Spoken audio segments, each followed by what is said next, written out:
Natural law, or the law of nature. Now, who's under it, and what does the government have to say about it? You guys are gonna love this one. Here we have Cruden versus Neal from the Supreme Court of North Carolina.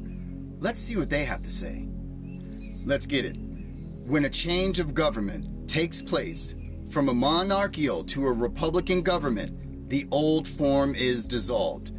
Those who lived under it and did not choose to become members of the new had a right to refuse their allegiance to it and retire elsewhere. Remember, government equals governing or controlling the mind. Govern, control, menti, mind. Also, they just told you that when there's a new form of government, of mind, that you have a right to refuse it and retire. That means, see you later, I'm done. Continuing.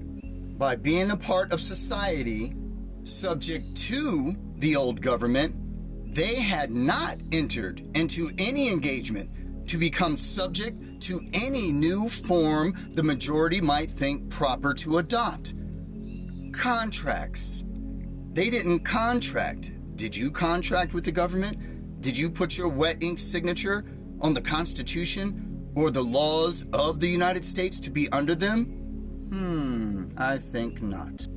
Let's keep going. That the majority shall prevail is a rule posterior to the formation of government and results from it. It is not a rule binding upon mankind in their natural state. Now here we go. There, every man, they didn't say person, individual, any of that, they said man. So we're talking about a natural man or even a natural woman. So there, every man is independent of all laws, except what? Those prescribed by nature. So the Supreme Court just told you that every natural man and woman is independent of all laws, except those prescribed by nature. Natural law, the law of nature. Now, let's look up the law of nature and see what it has to say. Now, this is from the Bouvier's Law Dictionary, 1856, and the words are a little bit small, so we're just gonna have to turn a little bit. All right, let's get it.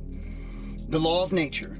The law of nature is that which God, the sovereign of the universe, has prescribed to all men, not by any formal promulgation, which means a public announcement, but by the internal dictate of reason alone. It is discovered by a just consideration of the agreeableness or disagreeableness of human actions to the nature of man, and it comprehends all the duties which we owe either to the Supreme Being, the all that there is, to ourselves, which includes your family, and to our neighbors, as reference to God, self-defense, temperance, honor to our parents, benevolence to all, a strict adherence to our engagements, your word is your bond, gratitude, come on now, and the like.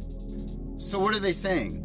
First off, they're saying God, the Supreme Being, the all that there is, that which has no name, is the sovereign of the universe. So if it's the sovereign of the universe, how can any fictional corporation be sovereign over land? That doesn't make sense. Also, they're talking about men, women, and children. When they say man, it's the species, not the gender. They didn't mention person. They didn't mention individual. Because we know person to be a mask, which is artificial, and an individual being a corporation, and law is specific. Ignorance of the law is no excuse.